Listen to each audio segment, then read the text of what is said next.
김관삼 변호사님, 네. 다른 사람들이 민주당의 정치적인 안방이 광주에서 집회를 열었다고 떴다방 타락한 사기극 처벌을 해야 되고 민주화 정신 모독이다라고 하는 것이 지금 논란의 대목인데 어떻게 보십니까? 우리가 이제 정치에서 뭔가 정치적으로 안 되고 그러면 마지막으로 하는 게 이제 법조 처치거든요. 그러니까 자신들이 할 수 있는 게 없는 거예요. 저렇게 어떤 지금 보면 이제까지 대한민국 역사에서 어떤 보수층들이 가서 광주에 가서 저렇게 엄청난 뭔가 집회를 한 적이 없었잖아요.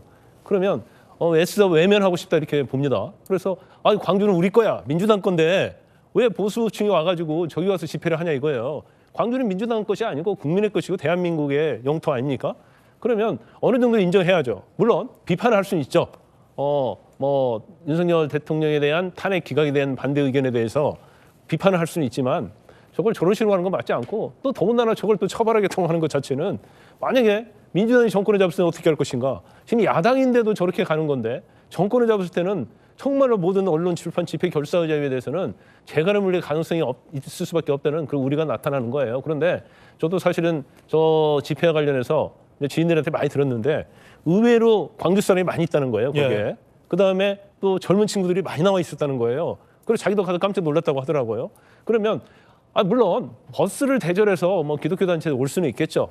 그렇지만 거기에는 또 그렇지 않은 사람도 상당히 많을 거단 말이에요. 그럼 그런 사람들에서는 어떻게 평가하느냐 이거예요. 그러니까 애써서 외면하면서 저 사람들은 외부에서 버스를 대절해서 온 떴다방이기 때문에 저런 어떤 집회 자체는 아무 의미가 없고 저걸 이제 악마시키는 거단 말이에요.